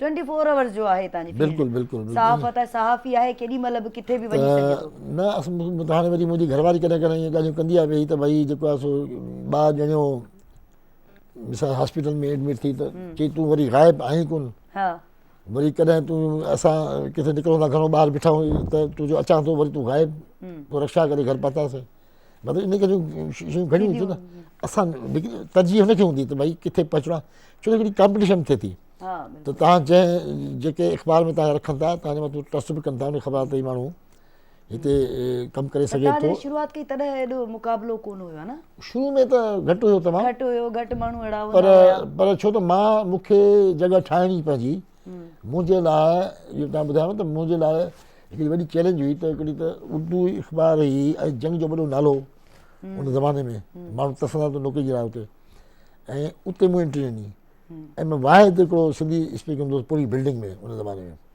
ऐं ज़ाहिर समूरे ॾिसंदा त भई इहे हिकिड़ो हालतूं सुठियूं कोन हुयूं ऐं दादू मां हिकिड़ो माण्हू आयो कीअं थियो जेको आहे इहो हिते मुंहिंजे लाइ वॾी चैलेंज इंग्लिश ऐं उर्दू ॿई मुंहिंजे लाइ हिकिड़ी अजनबी ज़बानूं ॿिन्ही जो हुजणु तमामु ज़रूरी हुयो तॾहिं त कमु हलियो अॻिते पोइ कोशिशि कई त मां किथे बि का शिकायत जो मौक़ो न ॾियां किथे का कमज़ोरी मुंहिंजी नज़र न अचणु खपे मूंखे पोइ उन हिसाब सां हलियुसि ऐं पोइ महिनत कई पंहिंजो पाण ते ट्रस्ट हो पोइ हुनजो एतमाद वधियो पोइ मां जंग में आर्टिकल लिखणु मुंहिंजा शुरू करे ॾिनऊं पाण ई त भई तूं लिख उहे बि ख़तरनाक क़िस्म जा लिखंदुसि ऐं उन खां पोइ मूंखे यादि आहे त असां वटि उन ज़माने में महमूद शाम साहब हूंदो जंग रिपोर्टिंग में मां नओं एंट्री ॾिनी त पोइ एज़ ए ट्रेनिंग जे तौर ते उहो मां उन जे अंडर में ॾिनो मूंखे शाम साहिब जे त शाम साहिब खणंदो पेपर वॾो लिखंदो त भई कब्रिस्तान में सर्वे करो वो लिखंदो तो भाई शहर में कितने कब्रिस्तान हैं, सबसे ज़्यादा बड़ा कब्रिस्तान कौन सा है, और गोरखन कैसे कितने पैसे लेता है फी कब्र कैसे खोदी जाती है, और ये पूरी एक लंबी लिस्ट ॾेई जाओ ये 2 दिन में ले आना। माने होमवर्क हूंदो तव्हांजो? न ॾेई छॾी बस मूंखे ॾेई छॾी जेको लिखणो लिखी मुझके पेपर में जाओ भाई 2 दिन में ये फाइल कर देना स्टोरी। मां की कहीं बाइक हूंदी की कहीं सिधो हिकिड़े कब्रिस्तान में अलाए पूरा तक़रीबन कब्रिस्तान तो गोरखन जो इंटरव्यू कैमरामैन गॾु हूंदो। ॿिन्हिनि में पूरो कयव? हा बिल्कुलु मुंहिंजो टारगेट हूंदो ऐं मां 7-8 पेज लिखंदो हुउसि इस हिसाब सां पोइ कटे कुटाए पंहिंजे हिसाब सां रोज़ छापींदा जंग फोरम जे नाले सां मशहूरु हूंदो हुन ज़माने में जंग फोरम। छो त मां नओं हुउसि ऐं सिखां पियो त मुंहिंजे बाइलाइन न ॾींदा पर जंग फोरम सां किताबनि ते हिन ते हुन घणो ई मां इन क़िस्म सर्वे हुन ज़माने में इन करे मूं पंहिंजी जॻह ठाही मेरिट ते बिल्कुलु पोइ मजबूर थी हुननि मूंखे एॾे जेको रिपोर्टिंग ते खणी आया कई मुखालफ़तुनि जे बावजूदि छो त मूंखे बिना पर्ची जे तव्हां अॻियां वधियो। बिल्कुलु ज़ाहिर आहे मूंखे ख़बर ई त भाई जेकॾहिं हुते रहणो आहे मूंखे, मां सरकारी नौकिरी कोन थो वठां, हिते रहणो आहे त मूंखे इन मेरिट ते रहणो पवंदो। ऐं तव्हां हलियो बि ऐं सभु सीनियर माण्हू वेठा हूंदा ज़माने में, तक़रीबन जंग में तमामु सीनियर ऐं माण्हू। टास्क बि हुयो तमामु घणो टास्क। ऐं मुंहिंजा इहो मां पंहिंजे लाइ चैलेंज सम्झी हा त बिल्कुलु। मूंखे हिते जे रहणो आहे या बाक़ी सहाफ़ी थियणो आहे त मूंखे करिणो पवंदो। ॿारनि मां को आहे सहाफ़त रां कंहिंजो लाड़ो तव्हांजे ॿारनि मां? मुंहिंजो जेको छोकिरो आहे उन NLD मां सिविल में इंजीनियरिंग कई, पोइ हुनखे ऑफर आई स्कॉलरशिप ते हली वियो ऑस्ट्रेलिया में, हाणे हुते आहे। पोइ छोकिरी खे मूं मास कम्युनिकेशन में पढ़ायो त मां चयो भई तुम्हारे हिन फील्ड हिन छोकिरी आहे हिन फील्ड में हली वेंदी त हुनजी फर्स्ट क्लास फर्स्ट पोजीशन आई कराची यूनिवर्सिटी में मास कम्युनिकेशन। पोइ न वर्किंग माना थी अॻियां न पर उन मुख़्तलिफ़ अख़बारुनि में जेको आहे सो लिखण वारो सिलसिलो हुनजो रहियो। इंटर्नशिप कई बिल्कुलु बहितरीनु हुनजी जेको आहे सो इहो। उन खां पोइ जेको आहे सो इहो ॿाहिरां छोकिरी जी शादी थियणी, शादी थी वई, हाणे हली विया लंडन, उते शादी थियसि। ऐसा पता नहीं क्यों सोचते हैं हम कि मतलब बच्ची है लड़की है तो बस वो शादी करके चली जाएगी, क्यों जहन में डाला गया है? तुम्हारा क्या ख्याल है कि बचपन से क्यों डाला गया है? मैं बताती हूँ। एक तरह से अगर हम बीइंग अ मुस्लिम देखते हैं तो इस्लाम भी कहता है कि जब बच्ची बलोगत की उम्र पे आए तो उसकी शादी कर दो। उसमें कोई ना कोई पाक परवरदिगार की, आपको पता है, मसलहत है। तो उसमें मेरे ख्याल से बहुत अच्छा काम है कि हमें अपनी बच्चियों की एक राइट एज पे, तो शायद मुझे लगता है मेरी भी छोटी सी उम्र में शादी हो गई थी, कह रही हो नहीं सही किया। मतलब बेरारवी आजकल इतनी है, पेरेंट्स को भी चाहिए कि एक अच्छा, एक मुनासिब, एक अच्छा लड़का। मैं ये नहीं कहती कि बहुत ही आप कोई करोड़पति या बैंक बैलेंस देख के शादी करें। हमेशा अगर बेटी की शादी करनी है तो एक दीनदार, जरूरी नहीं कि मुल्ला, दीनदार से मतलब होता है कि उसको मजहब का पता दीन और दुनिया दोनों का पता दुनिया और दीन जिसको पता होगी वो कभी भी आपकी बच्ची को तकलीफ नहीं दे सकता। ट्रू। तो एक अच्छा बाशऊर इंसान से शादी करें और बच्ची को ये समझा के भेजें कि अगर हमने तो इंसान देख के शादी की है, अगर दरिंदा निकल आए तो फौरन वापस आना। ये भी मैं इसी प्लेटफॉर्म के थ्रू बात कर रही हूँ। मुझे नाराज भी होंगे बहुत सारे लोग, लेकिन मैं प्लीज बार बार कहती हूँ, क्योंकि हम डरते हैं कि अम्मा अब्बा की इज्जत खराब हो जाएगी अगर बंदा खराब है। हमने पूरी जिंदगी अपनी एक टॉक्सिक, एक नार्सिसिस्ट आदमी लेकिन अम्मा अब्बा भी यही समझाते हैं, प्यार से समझाएंगे, नहीं कि आपको अचानक अगर बंदा आपका गुस्सा करे, बाप भी तो गुस्सा करता है, भाई भी तो गुस्सा करता है, हम भी कभी गुस्सा कर रहे होते हैं, तो ऑटोमेटिकली आप पहले अपने बंदे की नेचर को समझें। कभी कभी हमें लग रहा होता है कि हम अपने आप को राइट कह रहे होते हैं, वो कहता है मैं राइट हूँ। कभी कभी औरत को ना, मैं ये नहीं कह रही कि हमेशा ऑल द टाइम, बट औरत को थोड़ा सा झुकना पड़ता है। तो डेफिनेटली मर्द एक वक्त आएगा कि जरूर आपके आगे झुकेगा। तो कोशिश करनी चाहिए कि एक बंदा थोड़ा सा नीचे। लेकिन हर किसी की अपनी सोच है। तुम बहुत अच्छा बोल रहे हो और अच्छी सोच है तुम्हारी, ऐसा होना भी चाहिए। मेरी सोच थोड़ी सी डिफरेंट है ना, कि दोनों को राइट है और दोनों की रेस्पेक्ट होती है, दोनों को एक दूसरे को, तुम्हारी वाली बात की, अंडरस्टैंड करना चाहिए और दोनों को एक दूसरे को स्पेस देना चाहिए, दोनों को। नहीं, झुकना क्या है, दोनों को, और सरेंडर किसी को भी नहीं करना चाहिए। कंप्रोमाइज, जब रिश्ते में कंप्रोमाइज आ जाता है ना, तो वो रिश्ते निभते नहीं है, कि बहुत मुश्किल से चलते हैं। फॉर सपोज दोस्ती में ही ले लेते हैं, तुम मैं सर बैठे, हम दोस्त हैं बहुत अच्छे, अब मुझे तुम्हारी एक बात नहीं पसंद आ रही, तो मेरी दोस्त हो तो मैं तो तुम्हें बोलूंगी ना, अगर अच्छी दोस्त ज्यादा अच्छा होगा। एग्जैक्टली, मैं वो कंप्रोमाइज क्यों, इसको बुरा ना लगे, ये तो मैं मुनाफिकत कर रही हूँ। मुनाफिकत है, एग्जैक्टली, ये चीज नहीं होनी चाहिए। लेकिन सोनी, मुझे लगता है कभी कभी रिश्तों को ना निभाने के लिए हमें अगर पता चल जाए ना बंदा राइट है, लेकिन अगर राइट है, इसको जरा थोड़ा बोल्ड करके बोलो, अगर राइट है और आपको समझ आ गया कि थोड़ा सा बड़बड़ा है, बड़बड़े से मुराद थोड़ा सा दाल में तड़का जब लगता है तो कैसी आवाज आती है, और फिर थोड़ी देर के बाद ठंडा, तो वो अगर वो छन वाली आवाज आती है और बंदा ठीक हो जाता है और सॉरी भी कर लेता है, तो माजरत मान लेने में कोई हर्ज नहीं है। आप समझेंगे हमारा ही बंदा है, कोई बात नहीं, तो आप उसमें बहस नहीं करें। एक वक्त जरूर आएगा, हाँ, लेकिन आपको पता चल जाए कि जब आपको हमेशा ही झुकना पड़े तो रुक जाओ और फिर मूव ऑन भी हो जाओ। एग्जैक्टली। और अगर ज्यादा तड़के वाली दाल है तो खा लें, ठीक है, फिर पानी पी लें ऊपर से डाइजेशन, ठीक है ना, क्योंकि ये भी जरूरी। अच्छा, MBA किया तुमने, उसको कंटिन्यू फिर आगे कुछ बिजनेस में? बिजनेस मुझे लगता था कि मेरी ये जो फील्ड है ना, मुझे पता नहीं था कि कभी मैं वोकलिस्ट भी बनूंगी, क्योंकि आजकल के दौर में, बल्कि हर दौर में ये समझा जाता है कि म्यूज़िक में अच्छे लोग नहीं आते। लेकिन मैं ये बात कहूँगी कि पढ़े लिखे लोग, इज़्ज़तदार लोग, शरीफ लोग, अल्हम्दुलिल्लाह परवरदिगार का एहसान है कि मैं 5 वक्त की नमाज़ पढ़ती हूँ। मुझे पता है कि क्या गलत है क्या सही है। इंसान पे मैन टू मैन वेरी करता है। ज़रूरी नहीं है कि वो म्यूज़िक में होगा या एक्टर एक्ट्रेसेस होगा या होस्ट होगा तो वो ही मीडिया पर्सन है वो गलत होगा। हर फील्ड में अच्छे और बुरे लोग हर जगह हैं। हमने चूज़ करना है कि which is the right path, हमें किस पाथ पे जाना है। बिल्कुल, ये हमें डिसाइड करना है। ये हमें डिसाइड करना है। अल्हम्दुलिल्लाह मुझे 5 इयर्स हो गए। थोड़ी सी हरासमेंट भी होती है बीइंग मतलब एक अगर फीमेल, लेकिन मैं ये नहीं कहूँगी अगर if you were well the world's going to be well. आप खुद अच्छे हैं, सारी दुनिया अच्छी है। आप उस बंदे के साथ भी अगर कुछ आपको फील हो रहा है, मेरे ख्याल से अगर आप सही से समझा दें, अगर वो इंसान का बच्चा होगा तो वो अगर देखिए जो चीजें बोल्ड करनी है अगर हाईलाइट करो। इफ अगर वो इंसान का बच्चा होगा तो वो माजरत अगर नहीं भी करता, उसे शेम फील नहीं हो रहा तो वो खुद ही खामोशी से अलग हो जाएगा। नहीं, अगर मगर आ जाए तो, और अगर मगर आ जाए तो आप बिल्कुल ब्लॉक करें और कहीं अल्लाह हाफिज।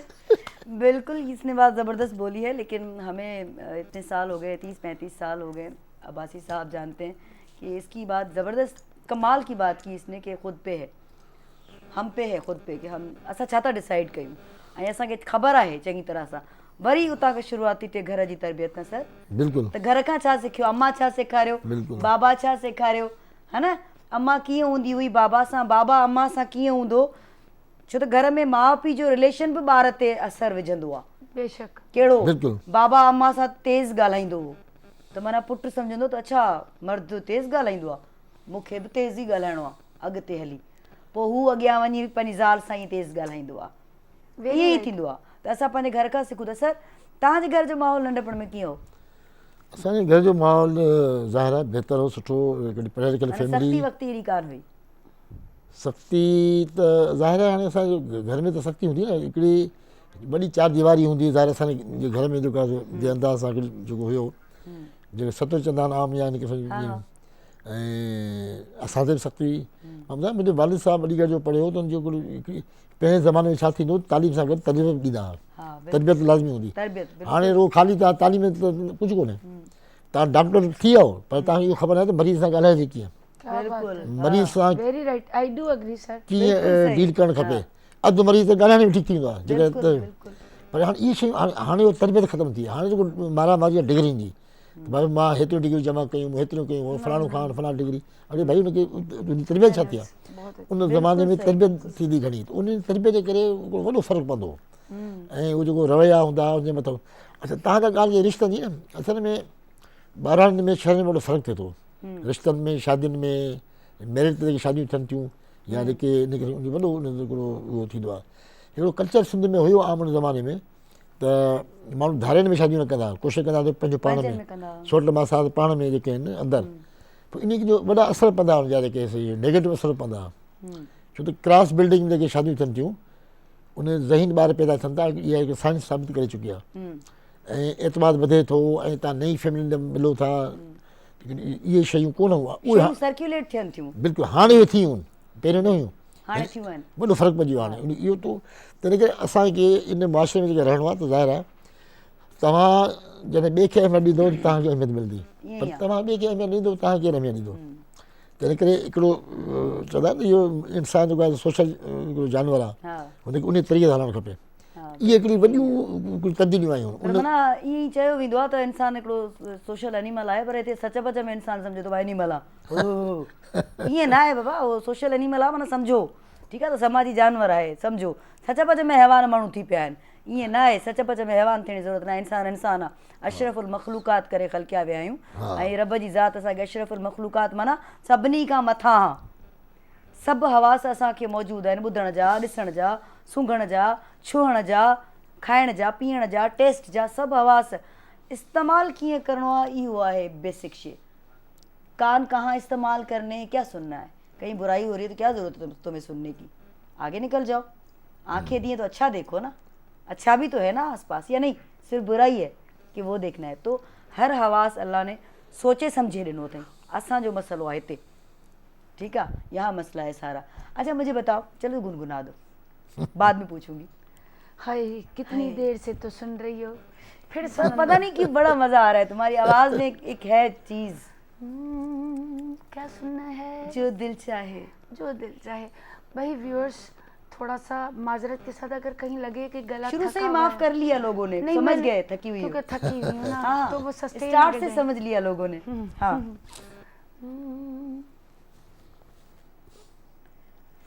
क्या सुनूं? लो जी, कर लो गल। इतना कुछ सुनाया है कि वो भूल गई अब क्या सुनाना। कोई भी सुना दो। उस्ताद फतेह अली का सुना रही थी ना कोई। ठीक है। साया भी साथ जब छोड़ जाए, ऐसी है तन्हाई। साया भी साथ जब छोड़ जाए, ऐसी है तन्हाई। रो ना पाऊं तो, रो ना पाऊं तो आंसू ना आए, ऐसी है तन्हाई। साया भी साथ जब छोड़ जाए, ऐसी है तन्हाई। हाय हाय हाय।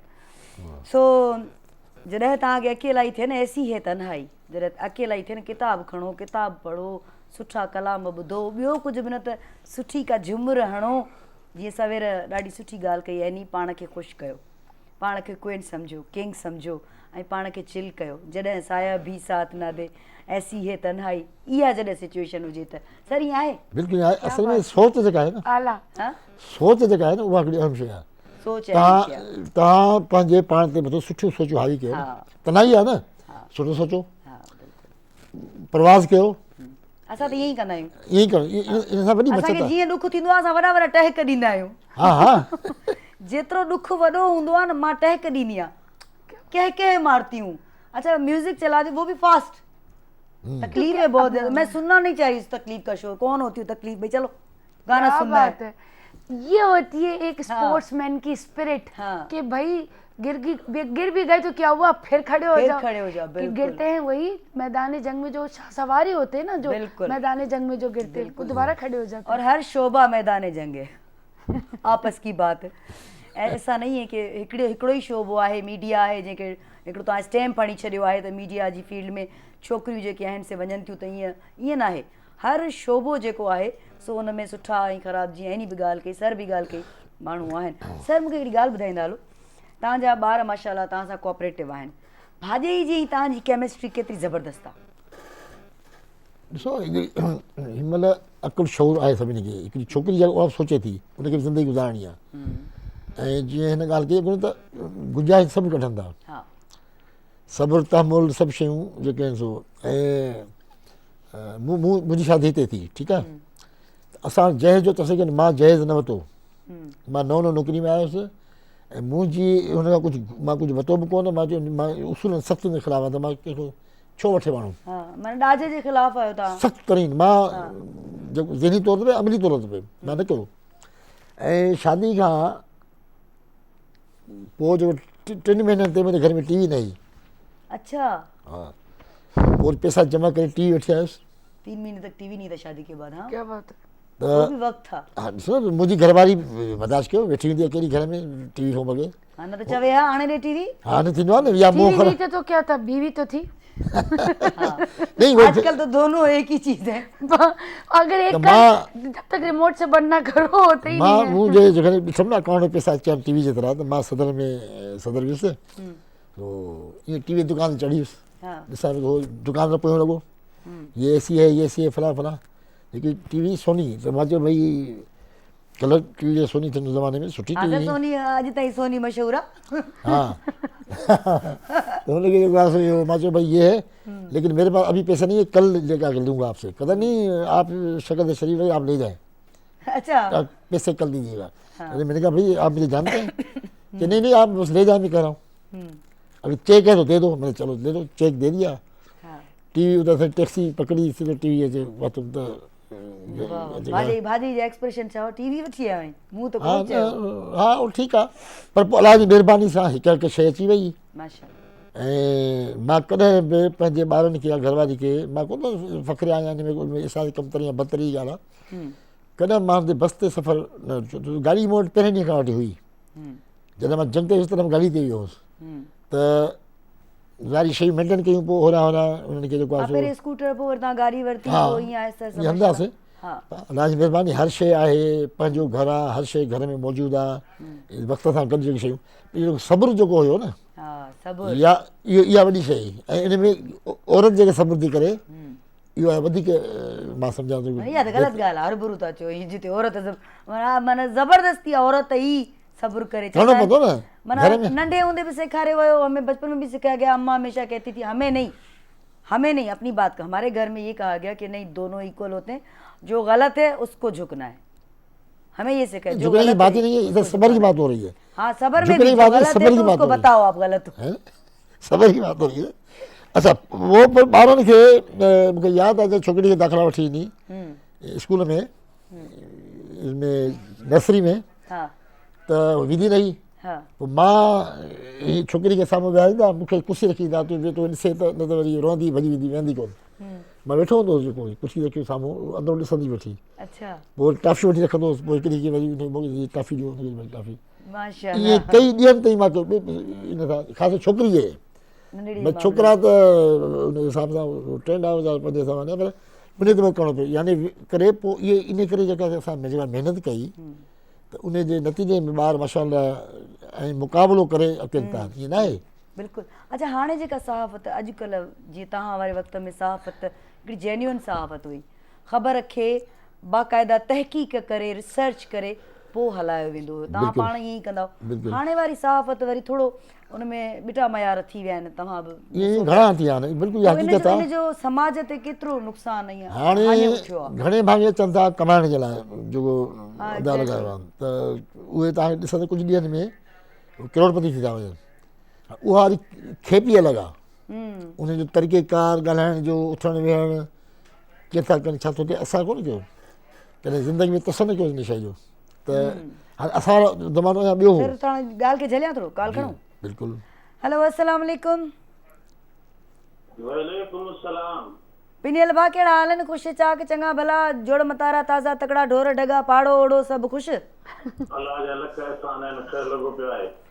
छा चवंदो? मूं सम्झो तव्हां मूंखे चवंदव चाचो पिनियल, मां त तव्हांखे पिनियल भाउ चवंदी आहियां सदाईं, चाचे खे बि चाचो कोन चवंदी आहियां। लॻंदी आहे, पर गुज़िरियल प्रोग्राम में तव्हां चयो मुंहिंजो चाचो पिनियल बि ईअं ई ॻाल्हाईंदो आहे। न, मूं चाचो कोन चयो आहे, तव्हां वरी ॿीहर ॾिसिजो, पिनियल भाउ चवंदी आहियां। हा, न सुठी ॻाल्हि आहे न। हा, कीअं आहियो? ठीकु आहियो?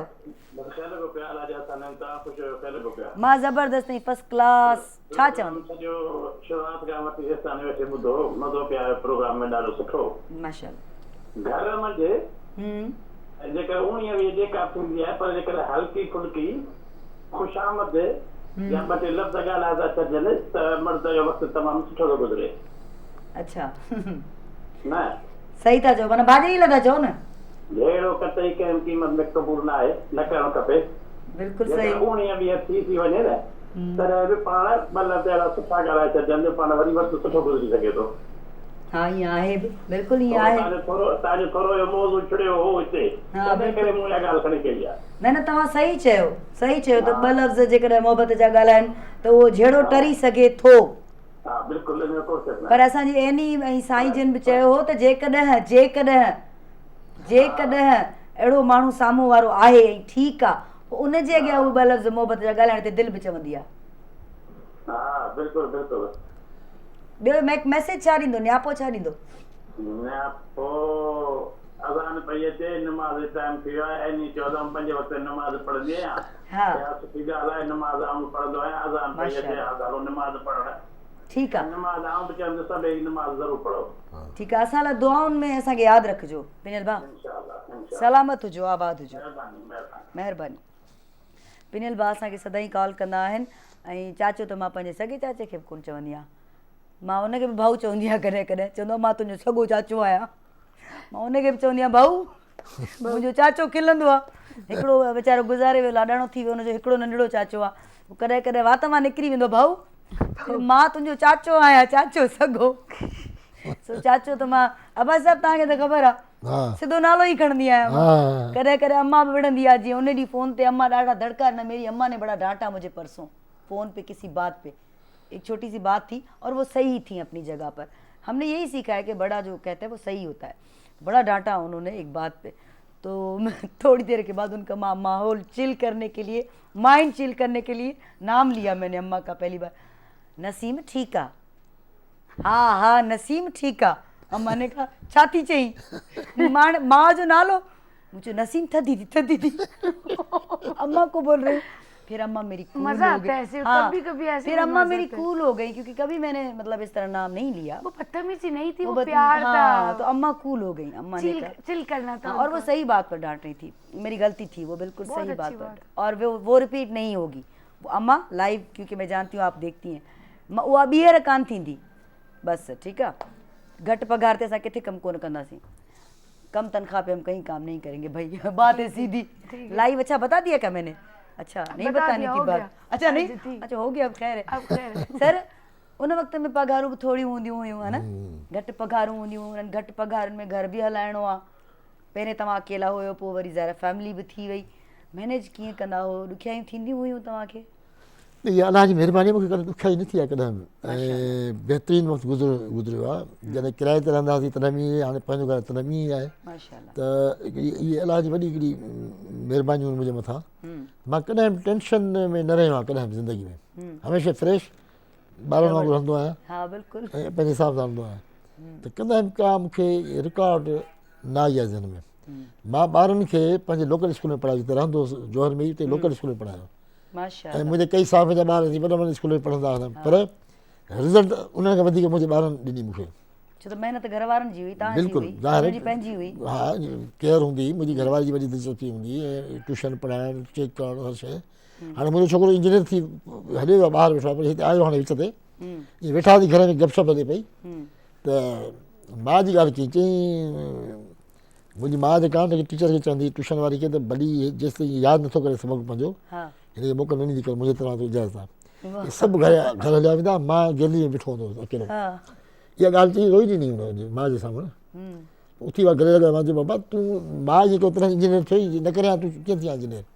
बिल्कुलु सही ॻाल्हि आहे। हुनखे उहा ॻाल्हि यादि पई अचे, कहंदे सभु भॼा वेंदा, ॿार हूंदा न, हाणे ॿार चवंदो भला सभु ॿिया मां भॼा, त चई मां अकेलो बीठो हूंदो, बीहारे छॾींदी यादि करे, पोइ ईअं न छॾींदसि तोखे, तुंहिंजी माउ मूंखे चयो मां न छॾींदसि। इहा ॻाल्हि रोई वेठो बाक़ाइदा। ऐं तॾहिं त हाणे हिते पहुतो आई इन जॻह ते। पोइ मां चयो, मां सम्झायो, मां चयो बाबा तूं इनखे त पतो ई न करे, तूं हिते वेठो हुजी आहे, सम्झे। पोइ वरी माउ खे गॾु अच्छा, घणे वक़्त में ॿारनि जो वापसि अचणु थींदो तव्हांजे पुट जो? गैप केतिरो हूंदो? हुनखे त हाणे 2.5 साल थिया आहिनि, पर 2.5 साल हिकिड़ो दफ़ो आयो आहे। पोइ माना भाॼई माना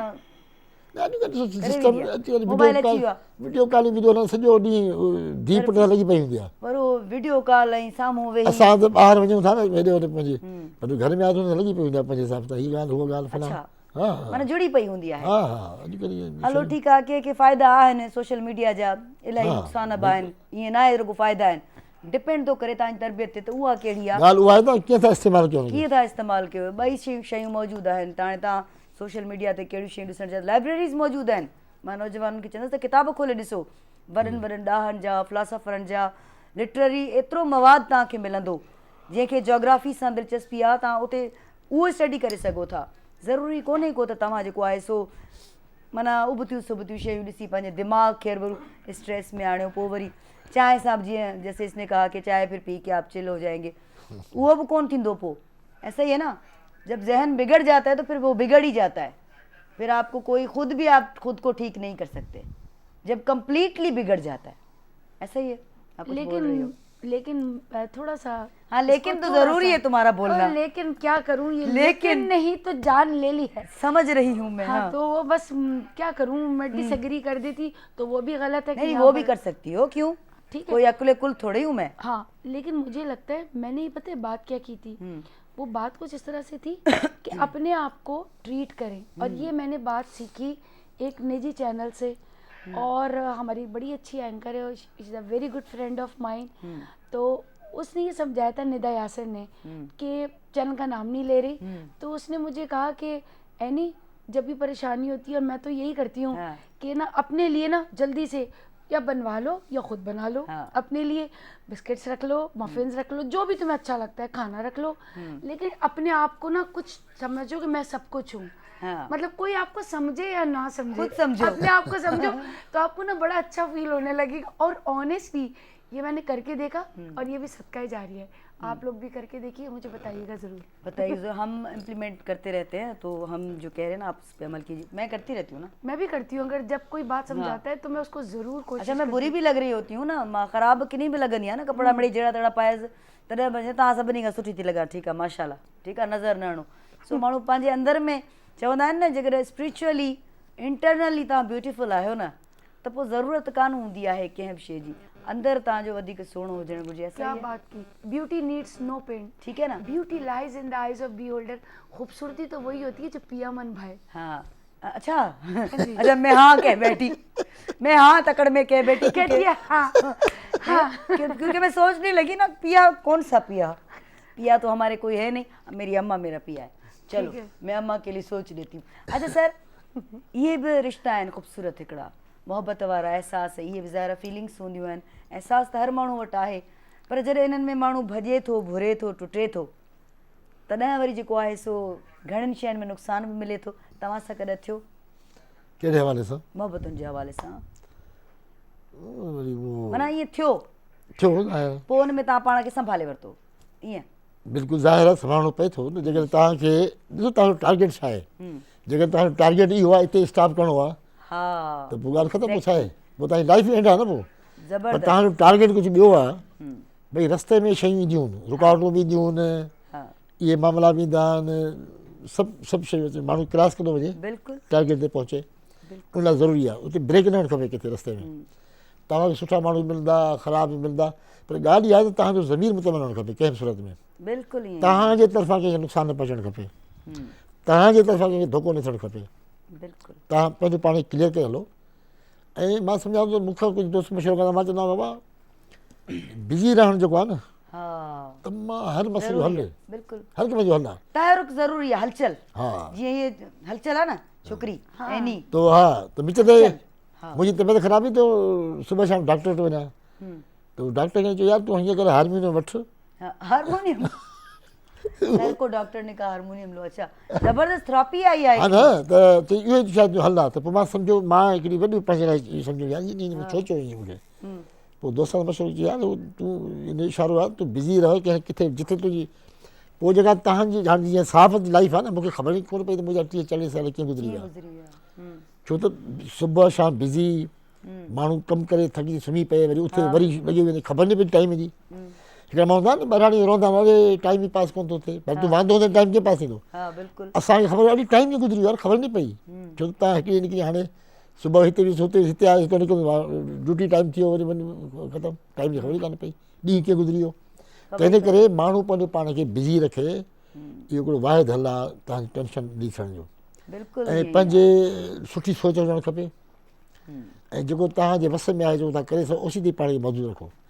ॿी ॻाल्हि पाण खे ॾिसो न, असां ॿिनि मिनट लाइ सोचियो तव्हां, जेकॾहिं मां पंहिंजो पाण कंपेयर कयां त मूंखां घटि केतिरा माण्हू आहिनि, मिसाल किरोड़े माण्हू झुगियुनि में रहंदा पिया आहिनि, किरोड़े माण्हू वीचारा ईअं, असां त उनखां तमामु बहितर आहियूं, घणा चङा आहियूं, पर जे मां पंहिंजो पाण खे अरबपतियुनि सां भेटायां वञी, ठीकु आहे न, त ज़ाहिर टेंशन थींदो, मूंखे अरबपति खामखा जो आहे न इहो, त तव्हांखे पंहिंजी दुनिया पाण ठाहिणी आहे, पंहिंजे उन में रहणो आहे, ऐं ॿियनि जा महल ॾिसी पंहिंजी झुगियूं न आहिनि असांखे ठाहिणियूं, उसका बंगला बना हुआ है और अपनी झोपड़ी में तोड़ दूं, इहो असल में इसका बंगला बना हुआ है तो इसका फ़ाइदा नहीं है। असल में जेके टीवी ड्रामा वग़ैरह आया न, असां इन जो वॾो असरु माण्हुनि जे मथां, घणो तमामु जो हाई क्लास जो कल्चर ॾिसणु, इहे फिल्मूं इहे सभु, त माण्हू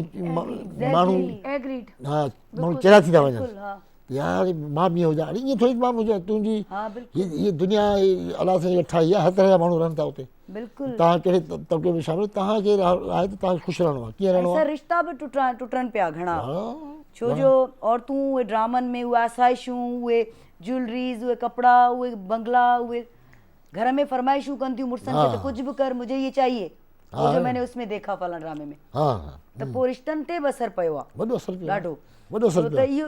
अच्छा तव्हांखे हिकिड़ी ॻाल्हि ॿुधाईंदी हलां, कुझु हूंदियूं आहिनि शयूं रुॻो ॾेखारण लाइ हूंदियूं आहिनि, ॾिसो इंजॉय कयो, ज़हन खे रिफ्रेश कयो, दैट्स इट, उहे तव्हां माना इनहेल न कयो, सवार न कयो, ठीकु आहे। ऐं जंहिंमें आहियो न, जेकॾहिं दाल चांवर आहे त बिस्मिल्लाह, ज़बरदस्त, दाल चांवर जहिड़ी का शइ ई कोन्हे, चाइनीज़ नथो मिले त ख़ैरु आहे, दाल चावल जो टेस्ट तो ॾिसो केॾो ज़बरदस्त है। न पर ॻाल्हि मैंने ऐसा आज नहीं है? दोपहर में ही खाए ना दाल चावल। हाँ तभी तो मैंने नाम लिया तभी मैंने नाम लिया जी सर। केतिरनि वॾनि माण्हू ख़ुदकुशियूं कयूं आहिनि न, बिल्कुल सर बिल्कुल। अरबपति हर शइ क्यों, ज़हनी सुकून नहीं था। ज़हनी सुकून कोने को ईअं ई आहे। ज़हनी सुकून जिसको मिलता है ये बड़ी बात है। हर एक घटि माण्हू आहिनि अहिड़ा। तमामु घटि माण्हू तव्हांजो लाइफ खे तव्हांखे मैनेज करिणो आहे न, हा तव्हां मैनेज करे हलो। बिल्कुल हेड़े हेठि माहौल में तव्हांखे मैनेज करे हलिणो आहे। बिल्कुल। ऐं ॿियो त कहिड़ी ज़रूरत आहे त मां इहो ई सोचां त मूंखे ऐनी थियणो आहे, मूंखे अब्बासी साहब थियणो, छो हा, मूंखे बिल्कुलु। सुहिणी थियणो आहे बाबा, मां जहिड़ी आहियां न। हा। ऐं कोशिशि कयो पाण जहिड़ा थियो, पाण जहिड़ा, हिन हुन जहिड़ा न थियो, पंहिंजे जहिड़ा थियो। अलाह साईं तव्हांखे जहिड़ो ठाहियो आहे न, पाण जहिड़ा थियो, इहा वॾी ॻाल्हि आहे। जेकॾहिं हिन जहिड़ा हुन जहिड़ा हुन जहिड़ा थींदो न त पोइ कंहिं जहिड़ा बि कोन रहंदो, पाण सम्झी वञो। क्या ख्याल है? मैं ये समझती हूँ कि बहुत सारी जगहों पे जो अभी सर ने बात की है ये 100% बल्कि मैं एग्रीड कर रही हूँ। मैंने अपनी आँखों से एक ऐसे ही लड़का था जिसने बाकायदा ट्रेन के आगे आके ख़ुदकुशी की, क्योंकि बार बार उसके पास ये है, हमारे पास ये नहीं है। कुछ लोग तो डांट के, कुछ लोग गुस्सा निकाल के कर देते हैं, लेकिन वो पूरा वक्त परेशान रहते हैं कि हमने डांट तो दिया, लेकिन अपने बीवी बच्चों के साथ सब मुखलिस होते हैं। तो कोशिश करें, अगर वो है और फिर वो नहीं दे रहा, लेकिन दैट समथिंग एल्स, अलग चीज़ है वो, वो बिल्कुल। एक अलग चीज़ है। लेकिन अगर उसके पास है ही नहीं कहाँ से तो देगा? खुदारा जो अगर ड्रामे बना भी रहे हैं तो, लेकिन देखिए ड्रामास अच्छे भी बन रहे हैं। आप क्यों खाली उन्हीं ड्रामास को फोकस कर रहे हैं? हर तरह के ड्रामास बना रहे होते हैं, लेकिन वो जब तक मार्केट में ड्रामा बिकेगा कैसे? अगर वो अच्छे घर, अच्छे कपड़े, अब जैसे अगर मैं यहाँ बैठी हूँ, मैं नॉर्मली जो है वो लिप कलर नहीं लगाती, या आप नहीं लगाती, हम घर में बिल्कुल जैसे आप लोग हैं तो हम भी वैसे ही रहते हैं। यहाँ पर कैमरास की रोशनी इतनी ज़्यादा होती है कि इसकी डिमांड है, मेकअप करना इसकी डिमांड है। हमें बिल्कुल दिल नहीं कर रहा होता है कि इसको उतार के आपने वजू भी करना है, इसको उतार के आपने, क्योंकि ये बहुत हैवी होता है। आपको ये महसूस हो रहा होता है कि बड़े अच्छे लग रहे हैं, हमारा घर का कोई काम ही नहीं होगा, हमारे लिए घर के सारे काम पड़े हुए होते हैं, सारे काम खुद ही करने होते हैं, आपसे डबल काम कर रहे होते हैं। बिल्कुल। तो प्लीज़ अम्माओं को मैं ये बता रही हूँ, बेटियों को भी उनके बता रही हूँ कि देखिए आपके पास नौकर है, गुड, अल्लाह का शुक्र अदा करें। इस दौर में ये पूरा वर्ल्ड वाइड रिसेशन आई है, इस दौर में अगर हमारा दस्तरखान भरा हुआ है और हम अच्छा खा रहे हैं तो या पाक परवरदिगार शुक्र अल्हम्दुलिल्लाह। बिल्कुल। ये सिर्फ बातों की हद तक नहीं है, मैं बिल्कुल सही बता रही हूँ। मैं अपने बच्चों को भी ये समझाती हूँ, जो गलतियाँ हमसे भी हो जाती हैं गलतियाँ, लेकिन जब चीज़ें समझ आती है ना तो अब समझ आ रहा होता है कि पापा ने कितनी मेहनत की होगी हमें पालने में, अम्मी ने कितनी मेहनत की है। तो प्लीज़ एक बात ख़ास तौर पे बच्चे, अपनी बड़े बच्चे बच्चियाँ, उन सब के लिए कि ख़ास तौर पे ना, बाप का तो बेशक वो बेचारा बाहर लोग माँ माँ करते हैं, पाँव के नीचे जन्नत है, वो बेचारा कुछ बोलता नहीं है, बाहर कमा के ला रहा है, कितनी मुश्किलों के साथ, कितनी बातें सुन के, नौकरियों पे, कारोबार में भी कितनी तंगियाँ हैं, परेशानियाँ हैं। तो प्लीज़ अगर पैसे मिल रहे हैं तो उनको ज़रूरी नहीं है कि अगर बहुत ज़्यादा मिल रहे हैं तब आप जो है इसराफ किसी भी चीज़ में गलत है। इसराफ का मतलब भी समझा दूं, बेजा खर्च करना, बेजा मतलब एक एवरेज, हमेशा वही लाइफस्टाइल हमेशा अच्छा होता है। ये अंगूठी इसकी है, तो ये जो असराफ वो सबको पता है, ना भी बताओ तो भी पता है। मैं छीन ली थी कि मैंने कहा मेरे कपड़ों से मैच हो रही है, मैंने पहन ली थी, बीच में आ गया। तो जो असराफ है वो हमेशा से गलत होता है। बच्चों को कम खाने की, मतलब कम खाने से मुराद ये नहीं है कि बच्चों की अगर जो डाइट है मतलब भूखा ही रखें, बिल्कुल ऐसा भी नहीं है। उन्हें बताएं कि अगर उनका जंक फूड का कभी दिल कर रहा है तो वंस इन अ वीक कर दें, या ट्वाइस इन अ वीक कर दें कि देखो बेटा डेली बेसिस के ऊपर अगर जो भी खाना है, हमने सब्जी भी खानी है, हमने गोश्त भी खाना है, एक तो एतदाल के साथ जीना है। तो हमारे एक बहुत अच्छे एक्टर हैं फरहान अली आगा भाई, उन्होंने बड़ी अच्छी एक मिसाल कायम की। उन्होंने कहा मैं DHA में रहता हूँ, लेकिन अपने बच्चों को वंस इन अ वीक या महीने में एक दफ़ा बस पे भी लेके जाता हूँ, ताकि उन्हें पता चले कि अल्लाह ना करे अगर हालात गलत बुरे हो भी जाए या परेशानी भी आ जाए, उनको ये पता हो कि अगर हम बस पे भी जा रहे हैं तब भी कोई मसला कोई नहीं है। क्योंकि फॉरेन कंट्रीज में बस पे आराम से नॉर्मल लोग, अच्छे लोग सब जा रहे होते हैं, वहाँ जाके हमें बुरा नहीं लगता। यहाँ हम बड़े फ़ख्र से कहते हैं हमारी गाड़ी नहीं होगी तो हम, मैं अपनी भी बात करूँ, मैं कहूँगी क्योंकि आदत ख़त्म हो गई ना। तो हमें कोशिश करनी चाहिए कि अगर हमें बस मिल रही है, बस पे छोटी गाड़ी मिल रही है, व्हाटएवर जो भी है, उसमें कोशिश करें मतलब खास तौर पे जिंदगी बच्चों बहुत के साथ। खूबसूरत है, बहुत ही खूबसूरत है, उसको बहुत ही खूबसूरत तरीके से हम जी सकते हैं। हाँ, ठीक है? लुबे-लुबाब ये है। हाँ, अगर हम सिंधी में छोटे से कूसे में बंद कर लें बात को। एक बात करूँ, देखिए कहते हैं ना किस्मत और नसीब में फ़र्क है। आपके किस्मत में तो है आपके घर में मीठे चावल पके हैं, हाँ, लेकिन आप खा नहीं सकते क्योंकि शुगर है, आपको डॉक्टर ने मना किया है। डॉक्टर ने मना तो इस तरह की ये कुदरत का निज़ाम है ना, उसको आपको एक्सेप्ट करना पड़ेगा। जब आपको अल्लाह पे यकीन है, पूरी सिस्टम मुसलमान है, तो फिर आपको इन चीज़ों में यकीन करना पड़ेगा और दिल से करना पड़ेगा, बिल्कुल और बिल्कुल रूह से करना पड़ेगा। बिल्कुल। कई लोग जो करोड़ रुपए जमा करके मर खप गए, पीछे उनके बच्चों ने अय्याशियाँ की, उन्होंने कैसे कमाया, क्या किया उन्होंने? बिल्कुल बिल्कुल सही ये था जो चओ। चीज़ें होती है ना, ये बड़ी एक बंदे के फैसले पे होते हैं, अल्लाह के फैसले पे होते हैं। ईअं आहे बिल्कुल। हमने असां कई अहिड़ा मामला ॾिठा आहिनि जंहिंमें इलाही माण्हुनि खे ॾिठो अलाह आहे केतिरा असां, मिसाल बिल्कुलु आहिनि, बिल्कुलु, अलाह केतिरा अलाए केतिरी शयूं अॻियां इबरत हासिल असां करण लाइ तमामु घणा। हा बिल्कुलु। अच्छा सर, जेके हाणे नौजवान अचनि पिया जिन खे ॾाढो शौक़ु आहे सहाफ़ी थियण जो, सहाफ़त, हाणे डेस्क, मूंखे हिकिड़ो सुवालु सदाईं मां सहाफ़ियुनि खां पुछंदी आहियां, सीनियर्स खां, जेको डेस्क ते वेठल आहे, जेको न्यूज़ कास्टर आहे, जेको फील्ड रिपोर्टर आहे, ठीकु आहे, ऐं जेको तव्हांखे प्रूफ रीडर आहे, इहे सभु सहाफ़ी जी कैटेगरी में अचनि था? मां ॿुधायां तव्हांखे, ॾिसो सब एडिटर सहाफ़त जी कैटेगरी में ईंदो, रिपोर्टर हुन में ईंदो, सब एडिटर अच्छा मेन आहे सब एडिटर। सब एडिटर उहो आहे जेको तव्हां जूं ख़बरूं ठाहे थो। मां एज़ रिपोर्टर ख़बर ॾींदो सब एडिटर खे न, उहो उन जी छानबीन कंदो, ग़लतियूं पकड़ींदो, ठाहींदो, अगरि फुज़ूल जुमिला कढंदो, घणे सुठी ख़बर नंढी ठाहींदो जेका माण्हू टू द पॉइंट माण्हू सम्झनि, उनमें सुर्खियूं कढंदो, ॾींदो। इहो असुलु कमु बुनियादी कमु ई हुनजो आहे। हीअ जेको तव्हां प्रूफ रीडर था चओ न, इहे प्रूफ रीडर सहाफ़ती हुन में नथो अचे, उहो इन करे ॿुधायां। इन में असां वटि ॾिसो, असां वटि जेका असांजी ॿ तनज़ीमूं आहिनि वॾियूं पाकिस्तान में न, हिकिड़ी Pakistan federal union of journalist PFU जे, उन में इहे कैटेगरी जा सहाफ़ी मेंबर आहिनि जेके सब एडिटर आहिनि, रिपोर्टर आहिनि, या इन क़िस्म जो कमु कनि था। असां ॿिया वरी जेका एपनिक जी नाले तनज़ीम आहे, उन में वरी अचे थो मशीन मैन, जेको प्रेस जी मशीन टेक्निकल, ऐं इहे जेको प्रूफ रीडर, इहे जेके इन जा सॼो उन जा मेंबर आहिनि, उन अचनि था उहे। ऐं वरी ॿई जेके तनज़ीमूं सहाफ़ी जी नुमाइंदगी कनि थियूं, उहो बि करे थी, उहो बि करे थी। अच्छा, न्यूज़ कास्टर उहो बि इन कैटेगरी में अचे थो? न्यूज़ कास्टर अची वियो हाणे, सभु इहे सहाफ़त जी कैटेगरी, इहे सभु सहाफ़त जी कैटेगरी में। टेक्निकल शयूं इहे ॿिया अलॻि थी विया आहिनि, उहे अलॻि थी विया उहो अलॻि, माना जीअं ब्रांचिस हूंदियूं आहिनि, बिल्कुलु ईअं। पर माना वण हिकिड़ो ई आहे, पाड़ू साॻी वण साॻियो आहे, उन हिसो आहिनि, पाड़ू साॻियूं आहिनि। भई जेका ख़बर मां ठाहियां थो, हिकिड़ो कंपोज़ थो करे वेही, उहा साईं हिसो अथव, उन हिसो विधो न हुन में, कंपोज़ करण खां पोइ ख़बर कीअं वञे, अॻिते वेही रिपोर्टर आहे उहो त ईंदो न। अच्छा, वरी प्रिंटिंग प्रेस न हुजे, मिसाल किथे छपी, छपी माना हुनजो हिकिड़ो हिसो त आहे न हुनजो। हिकिड़ी इंडस्ट्री, हाणे ख़बर हिननि खे, हाणे हिननि खे सहाफ़त हिकिड़ी इंडस्ट्री अनाउंस कयो आहे, भई इंडस्ट्री आहे हिकिड़ी, असांखे इश्तिहार बि ॾियो, पैसा बि ॾियो, ऐं जेको असां हाणे इंडस्ट्री जी ॻाल्हि तव्हां कई त पोइ वरी हिकिड़ो सुवाल बि ज़हन में अचे थो, उहो ज़रूरु मूंखे तव्हां ॿुधाईंदा हलो त हिकिड़ा त हिकु सहाफ़त माना हिकिड़ी जीअं ॻाइणो हूंदो आहे न, फनकार ॾात हूंदी आहे कुदरत जी, अलाह साईं ॾात ॾिनी आहे, ऐं हिकिड़े ॿिए खे वरी ॾात कोन्हे का, थोरो घणो अथसि जो उस्ताद खपेसि। सहाफ़त बि ईअं ई आहे न, हिकिड़ो त ॾात आहे त मूंखे शौक़ु आहे फील्ड में वञिणो आहे, बलवलो आहे, जोश आहे, हिकिड़ो ईअं।